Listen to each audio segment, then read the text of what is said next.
Hey y'all, and welcome to episode 6 of the basics of building an FTC robot, presented by 17097 Protostars. Once again, I'm Ty, and we're gonna go through the driver station in this video. But before we do that, let's recap last video.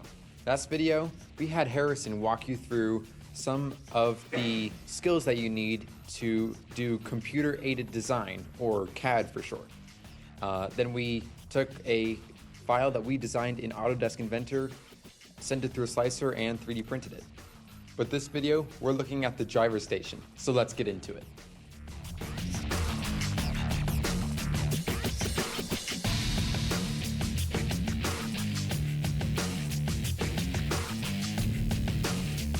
Before we look at any specific components, let's look at how to store your driver station.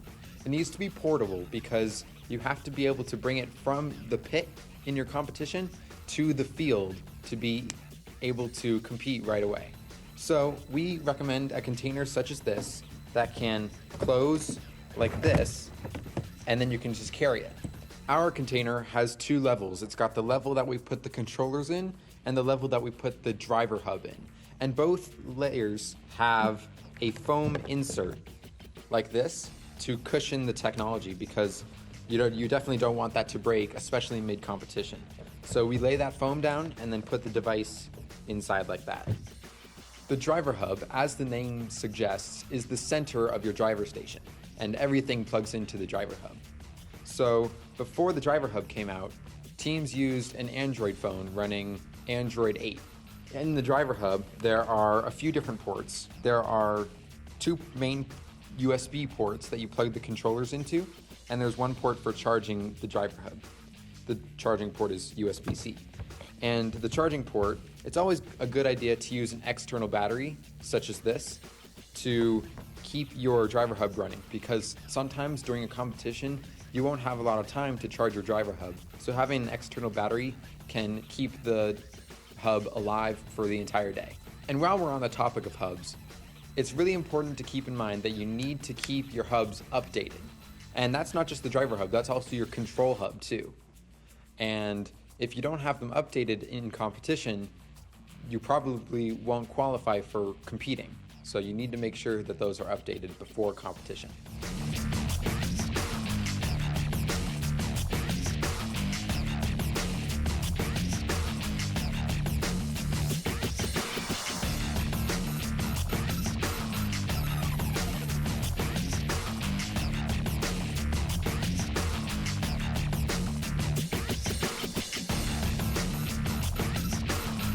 Plugged into the two USB-A ports in the driver hub are these controllers. Now, the controllers we use are made by Logitech. However, this is a list of all of the different types of controllers you can use. And they're pretty simple. You know, it's a gaming controller, there's buttons, but in the programming, you program these buttons to control the robot with the two drivers. I hope you enjoyed this episode of the basics of building an FTC robot. Be sure to subscribe and like the video, and follow us on X and Instagram. Thanks, and good luck building.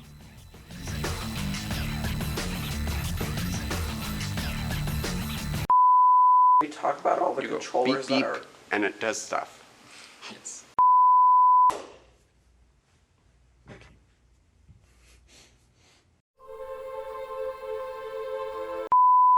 Oh, they're not plugged in.